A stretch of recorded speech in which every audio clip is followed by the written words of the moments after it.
Welcome to the Dom Sub Devotion podcast. Every episode of Dom Sub Devotion is an authentic reflection of our real life in a loving 24/7 DS marriage.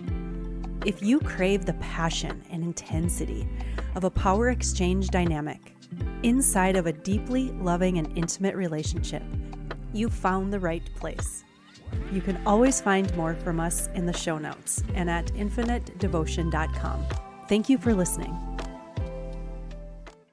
A few weeks ago, we sat down and answered 2 hours worth of questions that submissives had to ask me. And when we recorded those episodes, the questions we didn't answer were 3 big ones that we got quite a few different people asking some different variety of the same questions. And we promised in those episodes when we released them that we would come back to those 3 questions. And that's what I want to do today. So I want to answer each of these, but also spend a little bit of time going into each one of them a little more deeply. So those 3 questions that we're going to cover today are, first of all, how do I get my man to be a dom, to be more dominant, to step into his dominance, to be more in his masculine energy? All of those questions that kind of came around that idea. The second question we're going to get into is, how do I handle my dominant when he's being mean, when he's lashing out at me, when he's being harsh, when he's not listening to me? And the third one is, how do I find a dominant man? So there were so many people who asked those questions. We wanted to take this episode to just go deep into those 3 topics. So we're going to start with, how do I get my man to be more dominant? Which is really a tough spot to be in for a woman who wants this kind of a relationship dynamic. I can understand that.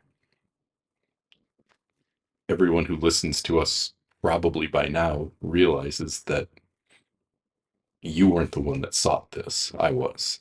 Right. And so I led you into this, which is how we know that in order for this to work, the dominant has to lead the submissive into it.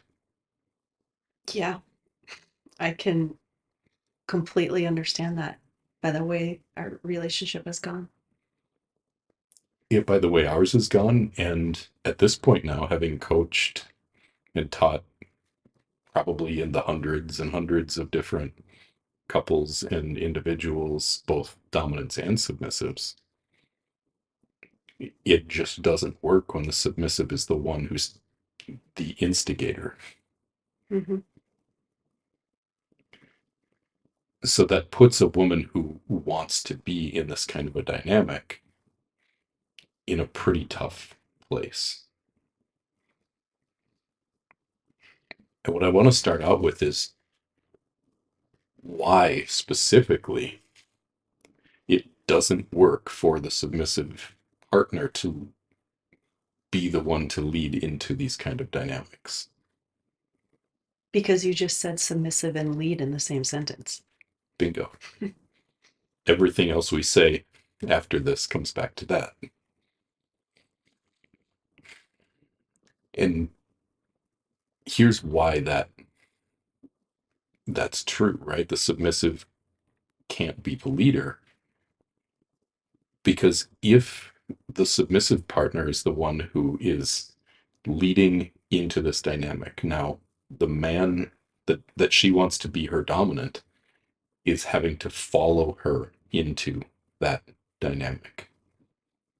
So now, if she's the one who brings this to him, and she says, I want this, I want you to be like this to me, I want to be like this to you, and he starts to do those things,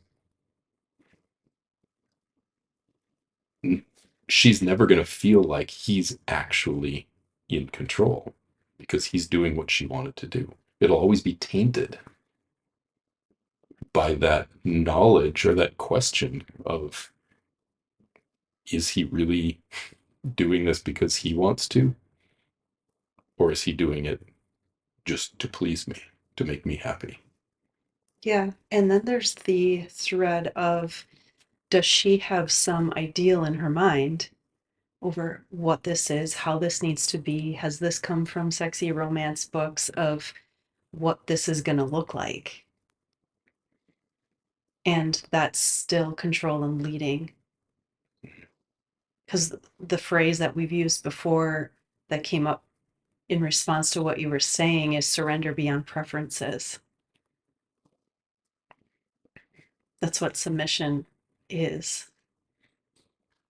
Yeah, so a woman who's asking this question about how do I get my man to be more dominant, she's clearly wanting something from him, right? Absolutely. She's wanting, well, you probably can put good words to this. What is a woman who wants to feel submission? What is she wanting out of her man? Well, I'm going to go after what she wants to experience. What does she want to The feel? felt experience is freedom. Freedom from. Everything. Control, limitation,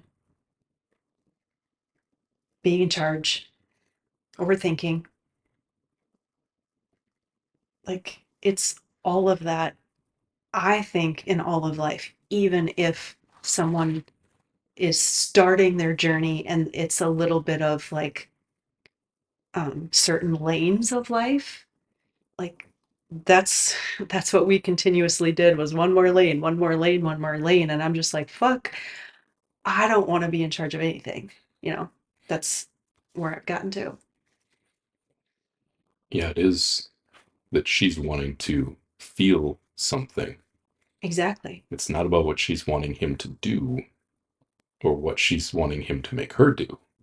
Exactly. It's how she feels in response to those things that are done that she's really after. So the question, how do I get my man to be more dominant? The quick answer is you can't. And that might and probably does break the heart of a woman who really deeply desires this kind of a dynamic. Well, fact of the matter is you don't get to control him. And getting him to do anything is manipulation and control. So then, does this mean that all hope is lost if a woman wants to be submissive and her man isn't showing up in any sort of a dominant framework? Not at all. No, it isn't. It isn't lost at all.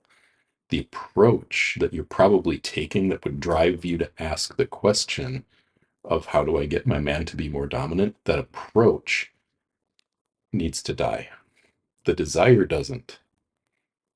And it's not impossible. We've seen plenty of people do it, Mm-hmm. where the submissive partner brings this to her man, and then it ends up going great. The one thing that it going great always requires is that man says, oh yeah, I want this too. And he steps up and leads it. Absolutely. And that is for people in that situation, which, by the way, if you're a woman in this situation, you're in the majority. Far more people that we encounter, it's the woman who brings this to her man than it is the man bringing it to the woman. Way more, like probably 80-20. So you're not alone. And it's not a lost cause. But the first act of submission, if you want to be a submissive and you're asking your man to step into dominance, your first act of submission is letting him lead in his way. Well, I would rewind just a little bit. Yes, that. But you have to express it. Good point. You have to express the desire of what you're seeking, not in the realm of, this is what I want you to do to me. there might be some talk there, but that's not what it's about. It's about what you seek to experience out of your life. What is it that you want out of the relationship? Why do you want him to take the lead? Why do you want him to take control? What is it that you are wanting to experience? Mm-hmm. And even what is it that you see it making possible? Mm-hmm. But this is why I say the first act of submission then is speaking up for it, saying all of these things, expressing yourself, and then giving him a chance to actually do it Mm-hmm. and letting go of having it have to be your way. Mm-hmm. Because if you want a man to be your dominant, he has to lead you from his perspective. He has to lead you in his way, or you are always going to feel like he's a monkey dancing on the string for you. Like he's a puppet, and it'll never satisfy either one of you because he's going to be trying to live up to your expectations. It's not going to feel real to you. You have to let him step forward. Your first act of submission is stepping back and probably giving him some time to sort out what the fuck that means to him. Absolutely. Because there, you know, when you were saying women are in the majority here, I was like, huh, I bet that's partly because women like to read. And how do you come across this stuff? In the sexy romance books.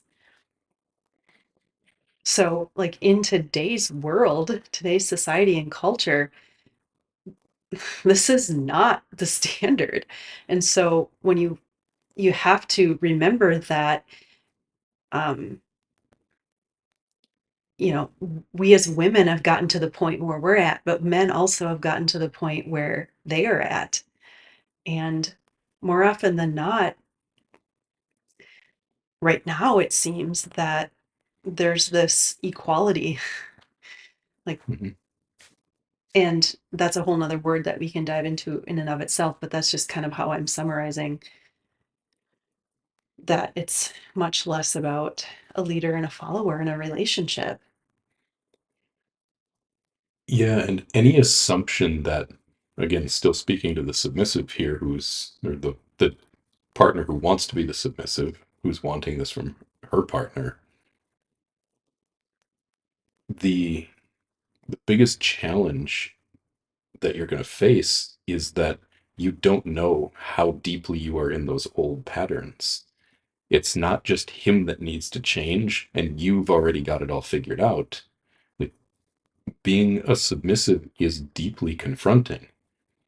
It's not just getting what you want, it's confronting the reason why you feel the need to be in control, why you overthink, why what it is that you're wanting to let go of is probably driving what the reason that you're trying to get this from your man.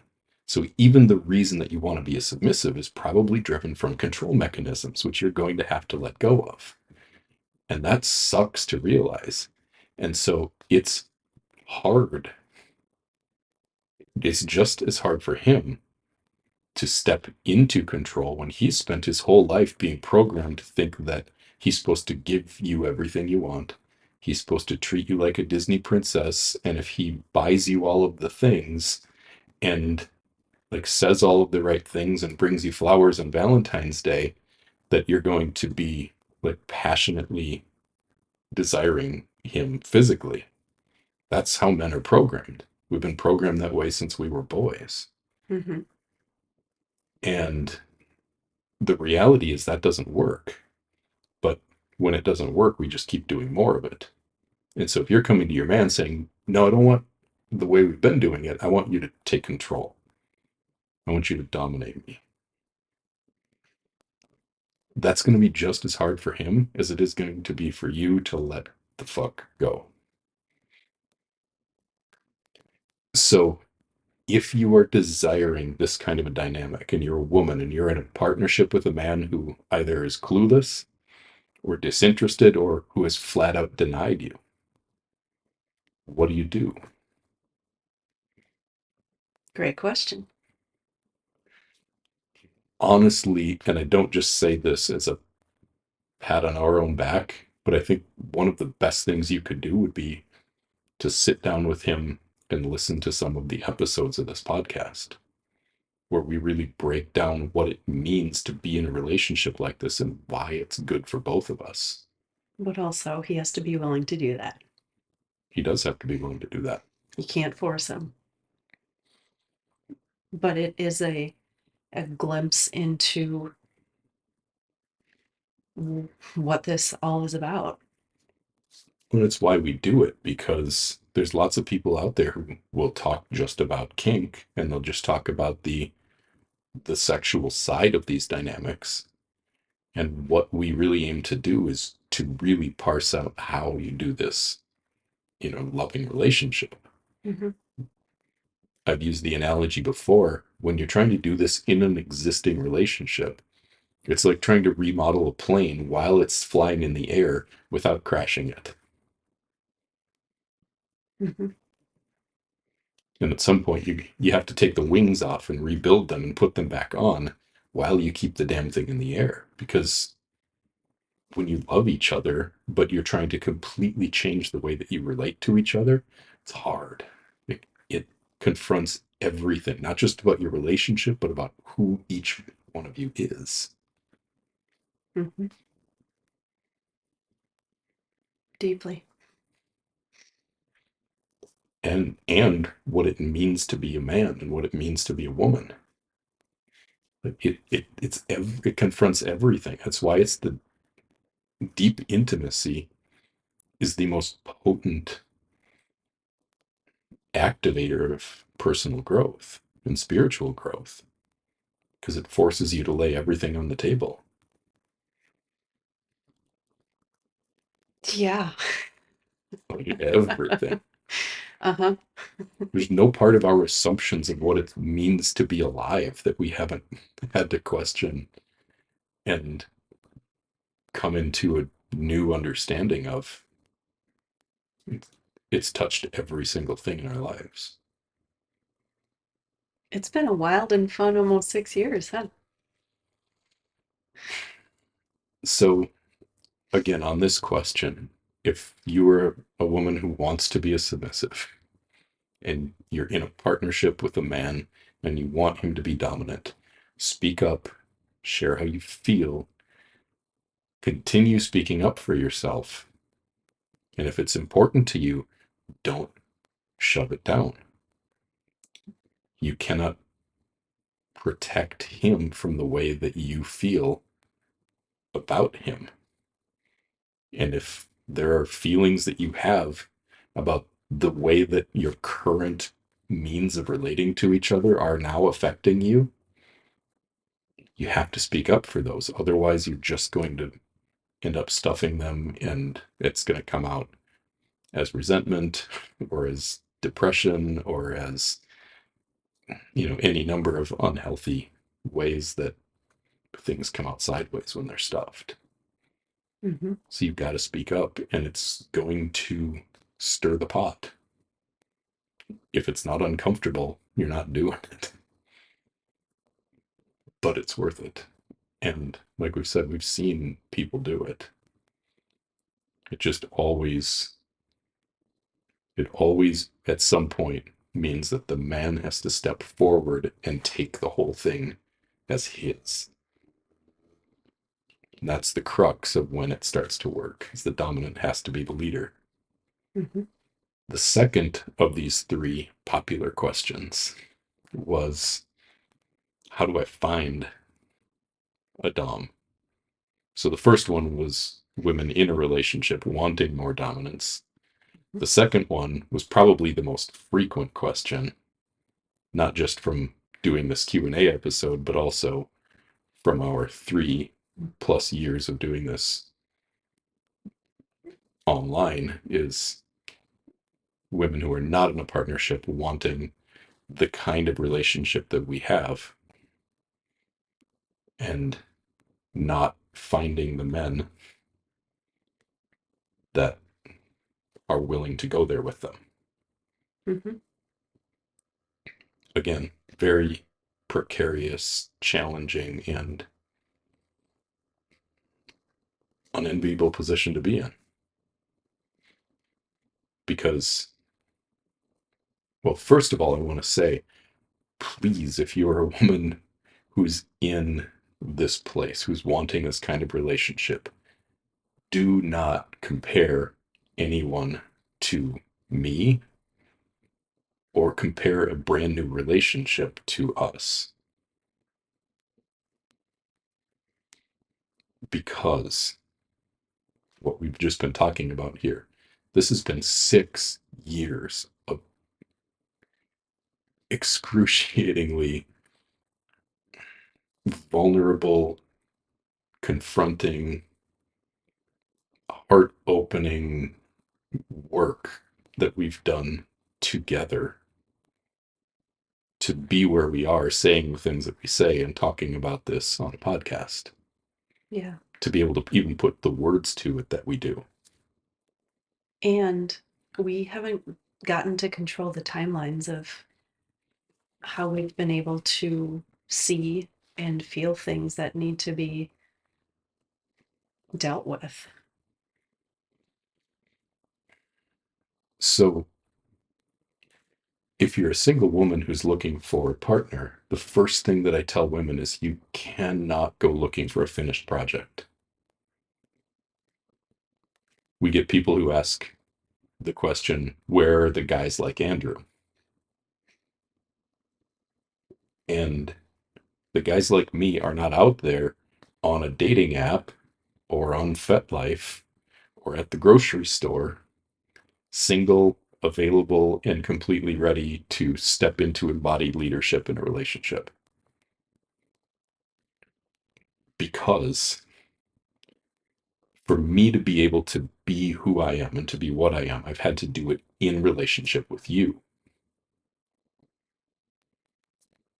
I got here because we were two unconscious, broken people. Broken, like not really broken, but Yeah. separated from ourselves, living in unconscious patterns. And, Completely. and we came into a deeper conscious relationship that involved me taking control and you letting go together. And through that process, I've become the man that I am. I was not this. People who see me now, people who find our podcast, only know this version of me. Mm-hmm. They don't know what a defensive, easily triggered, shut down, frustrated guy that I was before. How I spent years hating my job and just grudging through life. How I put on 75, 80 pounds after we got married.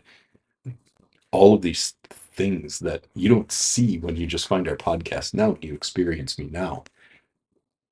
The the men who are able to be this way, and I'll use my friend Eric, who I do my other podcast, Conscious Dominance, with, as another example of this. Very different version of his unconscious patterns. We talk at length about that in that podcast. But it wasn't until he was in a relationship with another person where they were trying to do this work together that he's been able to come into the best version of himself. So if you're looking for a dominant man, don't go looking for a finished product. What do you look for? How do you find someone? I guess the better question to ask is, how do I find someone that I can go on this journey with, that I can grow into this with? Step zero is realize that you don't already have it all figured out, because you also, as the woman who's wanting this, also have all sorts of things that you cannot even begin to be triggered by, confronted by, or learn to let go of, or even recognizing that you're holding on to, until you are in a relationship where someone starts to hold them for you.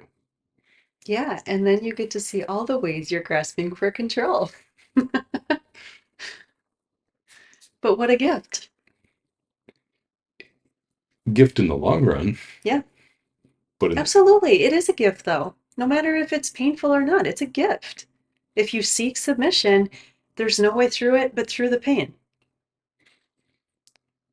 so you have to, I think, look for someone first and foremost who excites you. This is challenging if you've done any work on yourself and maybe you even understand what trauma bonding is. But frankly, the energy of trauma bonding, that deep, passionate, like intense connection, and everything that wants to activate those old patterns, those are the exact things that you need to be confronted by and to overcome. So we've talked about this before, but there's no doubt that our intense chemistry at the beginning of our relationship was 100% a trauma bond. Mm-hmm. But when you follow your turn on, you find what is for you. There's your gifts. Yeah. Well, that's why we can't avoid a trauma bond. We need a trauma bond. Mm-hmm. Trauma bond meaning like the way that we're drawn to each other because of the way we're going to trigger the fuck out of each other. Mm-hmm. Yes. If you don't have that, you don't have the chemistry, the intensity, the passion that you need. And also, you don't have the things that are your opportunities to confront and overcome. Exactly.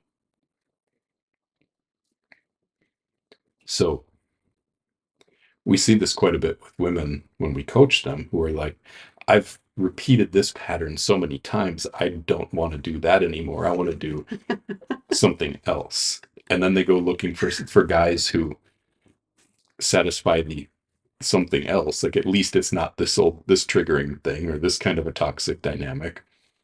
And what do they find? They they might meet some nice guys, but they're as dry as the Sahara for them. Mm-hmm. Just sandy, dusty. He checks all the boxes, but he Doesn't doesn't turn me on.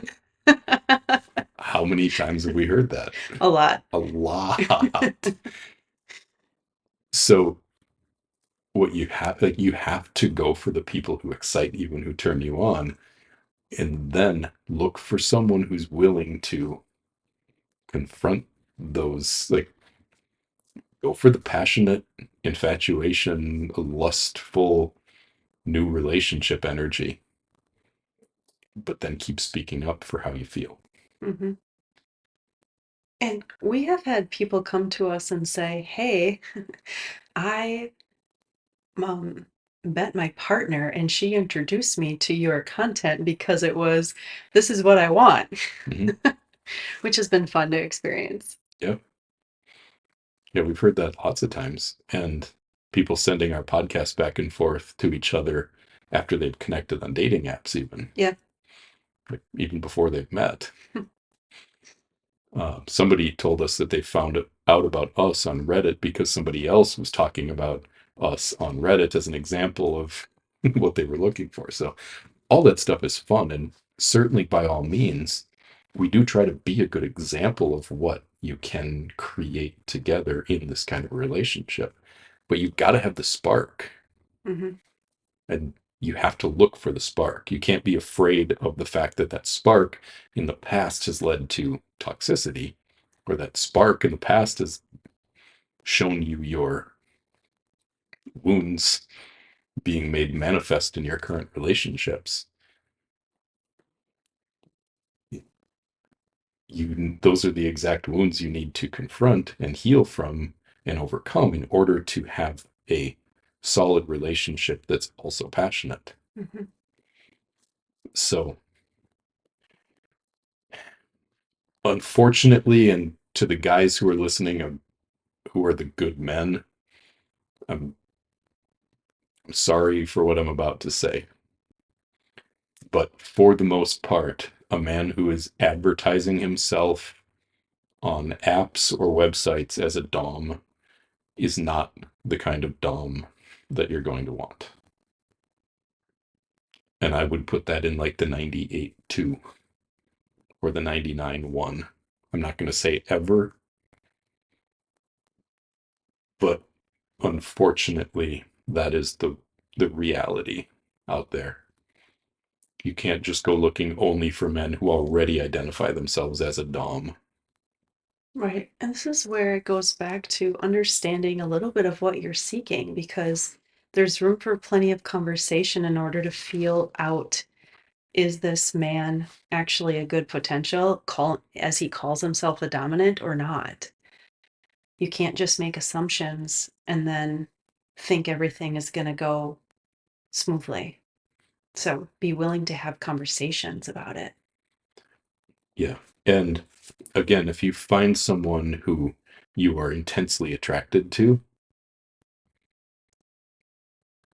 that's a good step.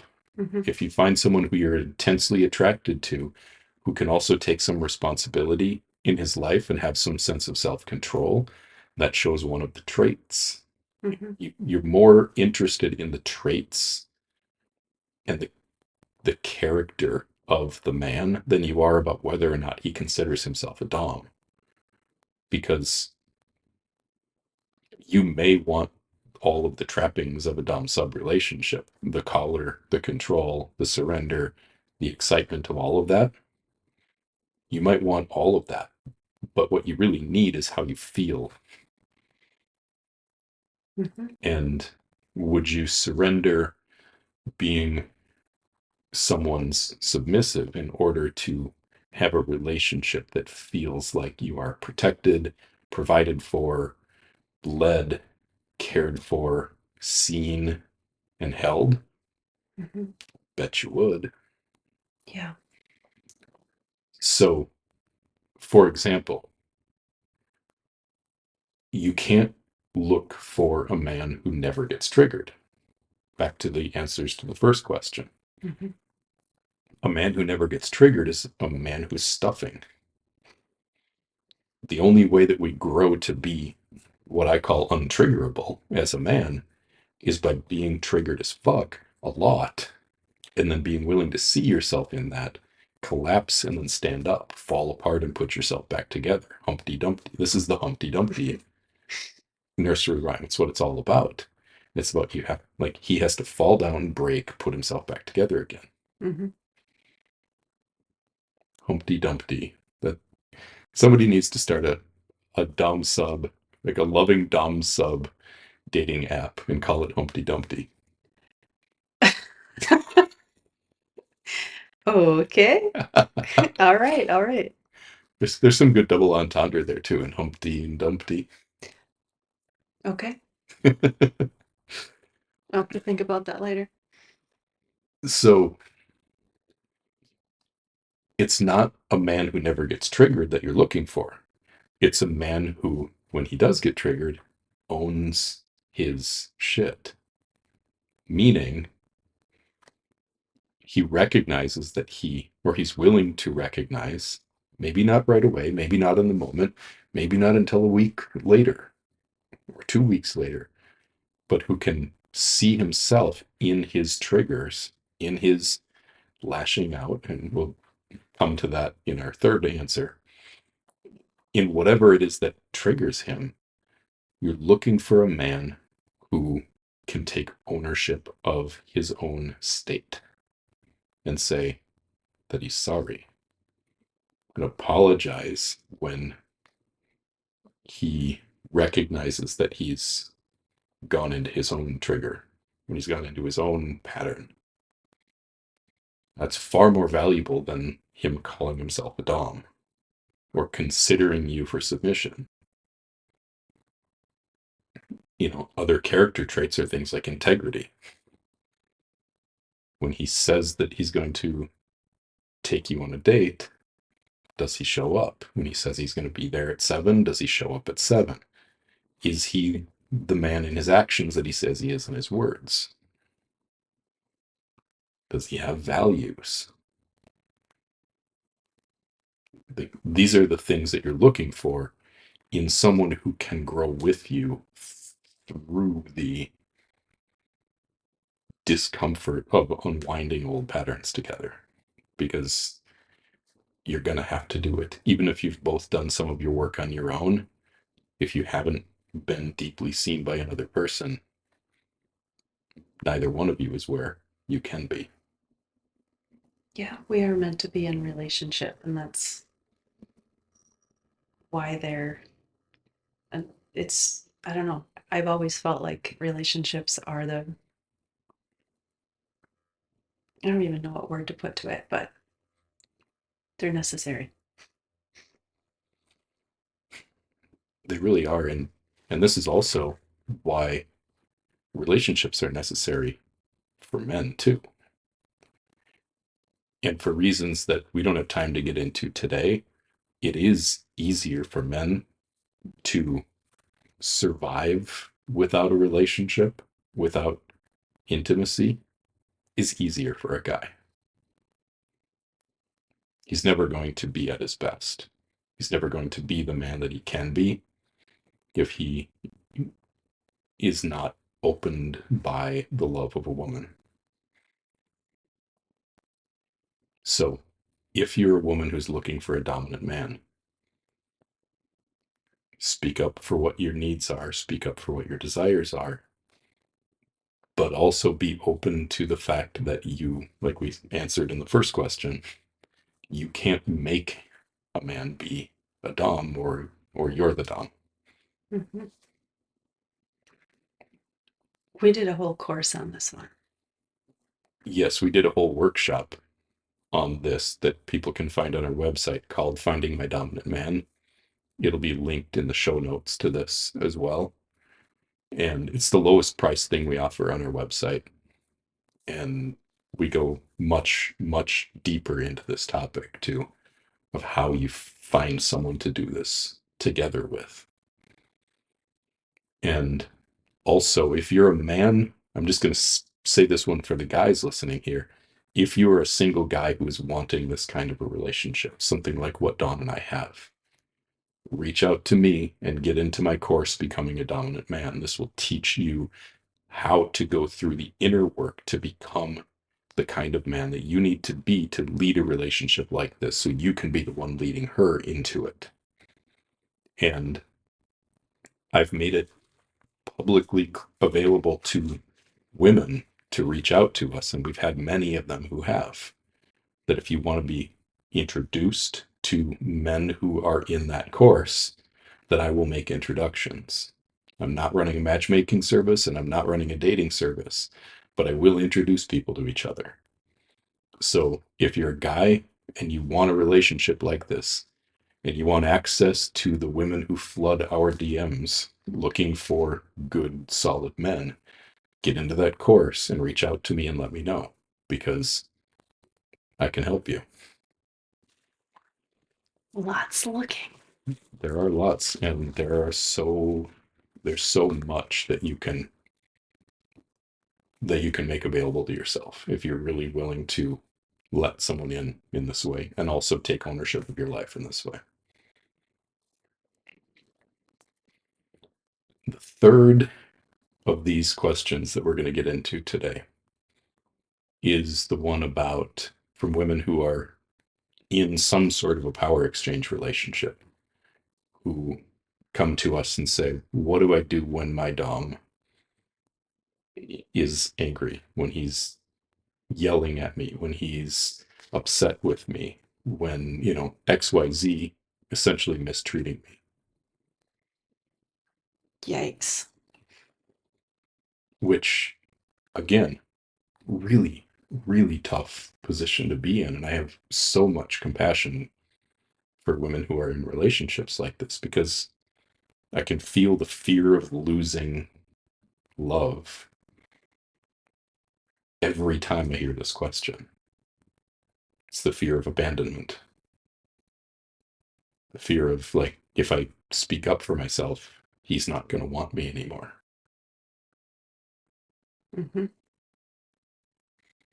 But letting yourself be mistreated is not submission. Never. People pleasing is not submission. Self abandonment is not submission. But also, having a hot temper, being easily triggered, is not dominant. And this is where the meanings of these words really get misconstrued and misunderstood when they're seen through the lenses of kink only. When I teach men about being dominant, it's always, always, always first and foremost about being in a sense of self-control. It's inner dominance first before you ever tell a woman what to do. Because if you are, like, if I'm approaching you from a state of being triggered, pissed off, upset, and angry, I'm not dominant in any way, shape, or form. I am at my weakest. Mm-hmm. Because the reason I would be acting that way is because I'm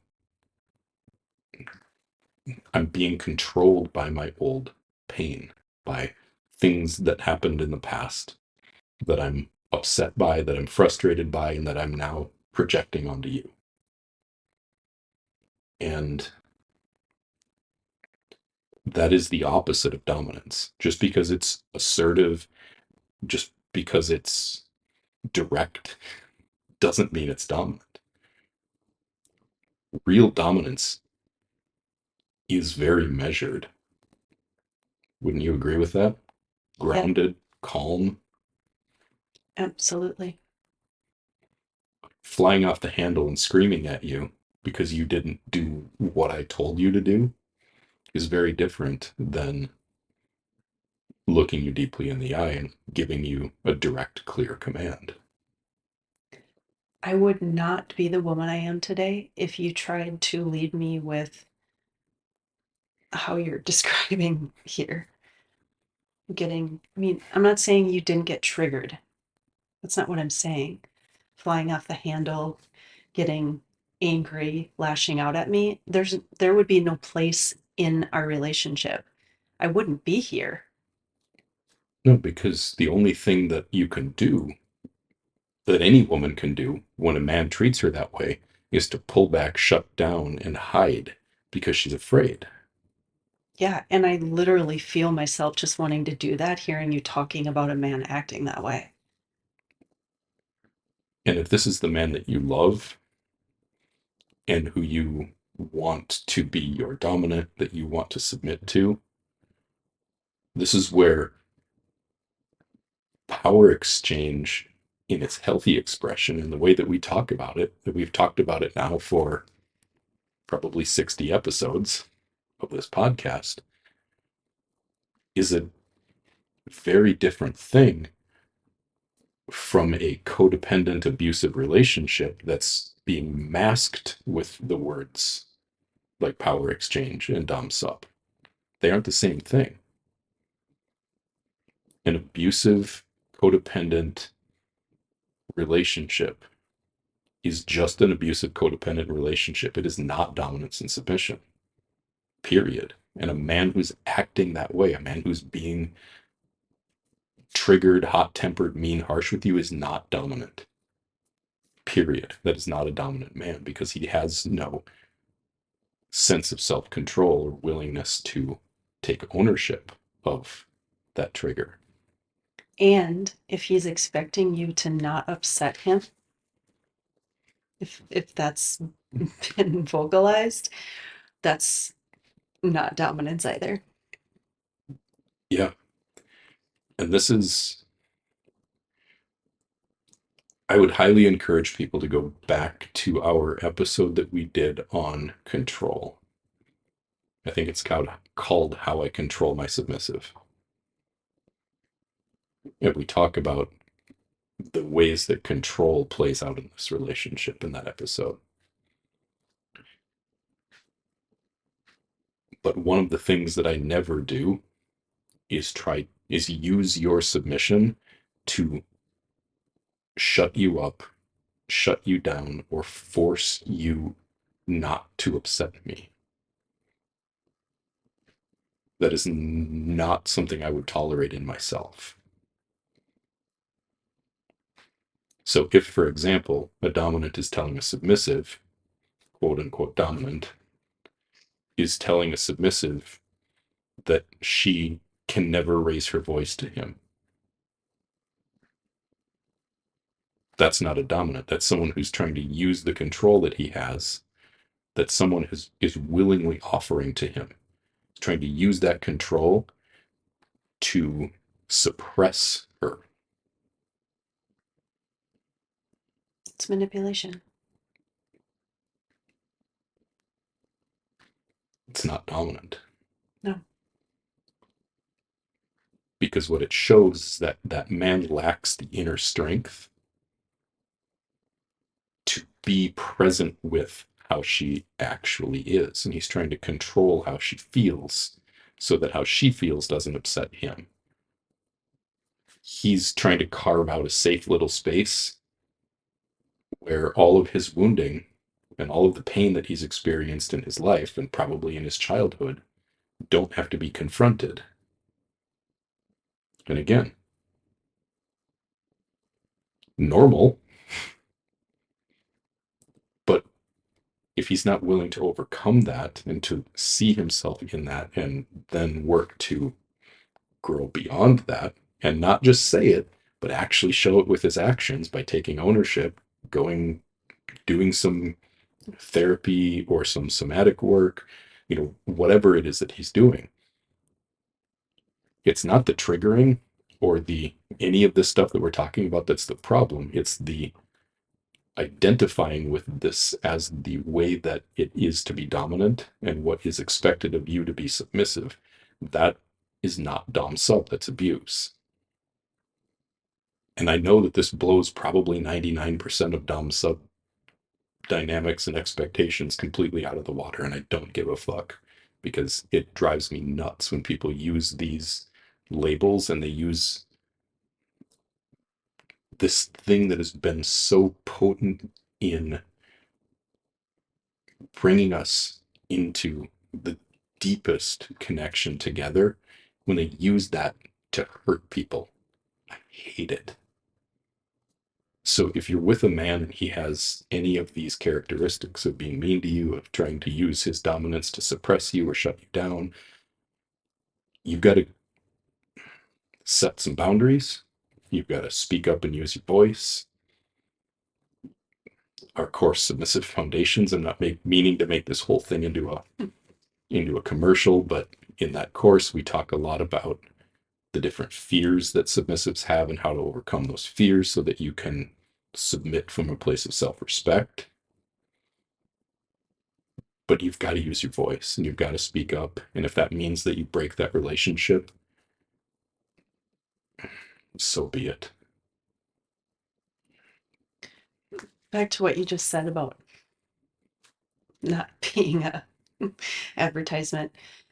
There are reasons we've put together these courses and workshops. It's because we keep getting the same questions and people are seeking these kind of relationships. And I understand why, right? You and I both have come into more of who we truly are because of this relationship dynamic. And so I feel the desire that's so deep in these women to have this experience that, like, I get to live this freedom every day that I didn't even know existed.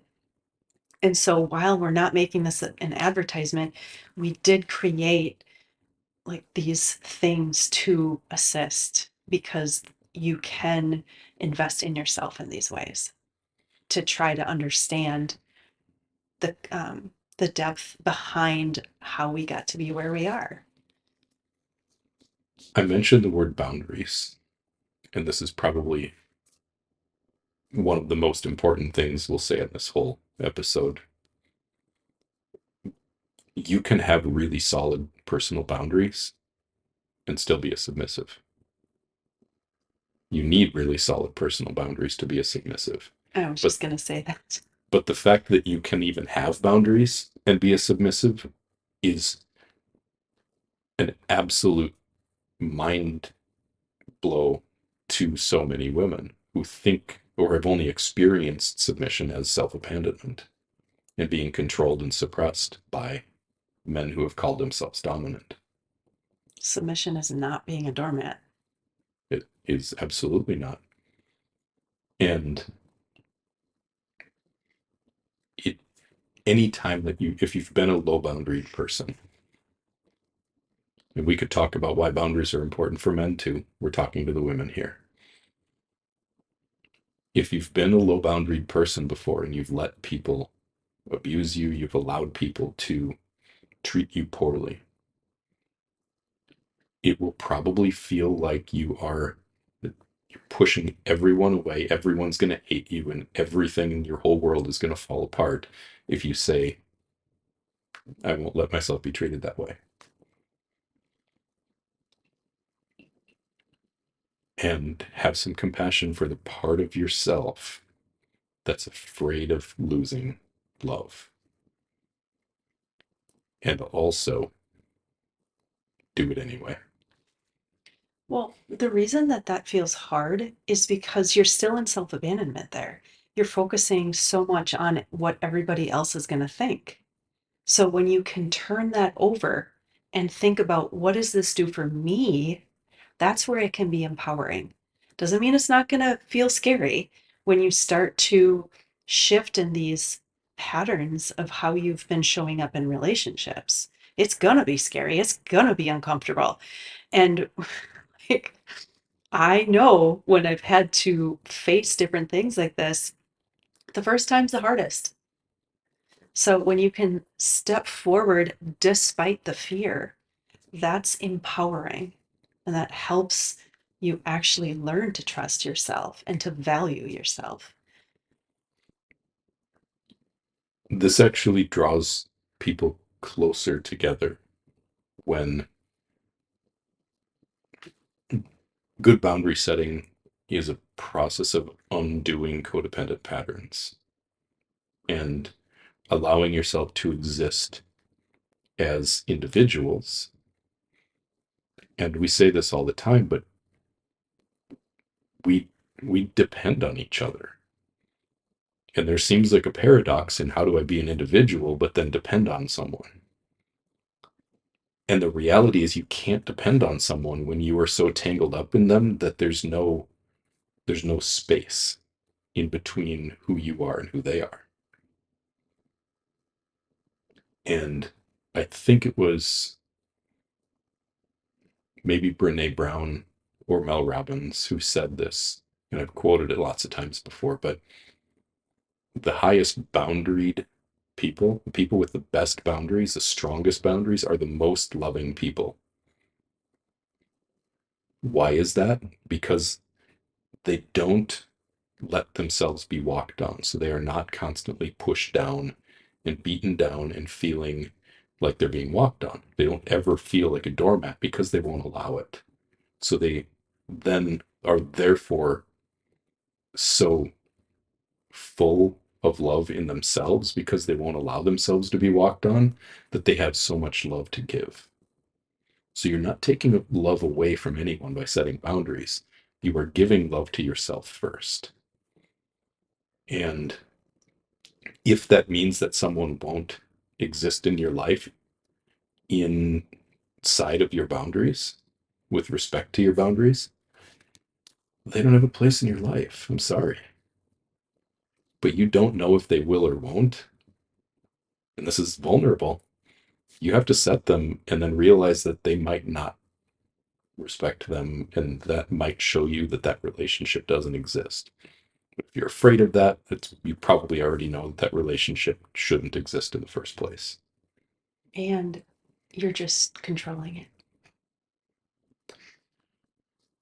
So, to wrap that all up for that third question, if you're in a relationship with a man who's calling himself a dom, who's being mean, hurtful, abusive to you, you have to use your voice, you have to set boundaries, and you have to be willing to love yourself enough to stand up for yourself. And that is also a part of submission.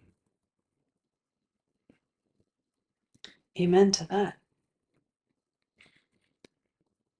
So this concludes all of the questions now that we got, at least the ones that we were willing to answer. We always get some that we're not even willing to answer. And also the end of the last episode that we will be recording in the red chairs. Yes. Goodbye. As as of tomorrow, this whole studio and office gets torn apart. So every episode that you, our beloved listeners and viewers, watch and hear going forward will have a very different background. Yes. It's exciting. It's very exciting. So thank you for this. Thank you to all of you who asked questions, and we would love to continue to hear from you. And if this episode in particular impacted you, please leave us a comment on YouTube, send us an email. I think Spotify now even enabled comments on podcast episodes. So please, by all means, we love hearing from you. It means so much to us when we do. So reach out anytime. Yes. Thank you all for being here with us. Thank you.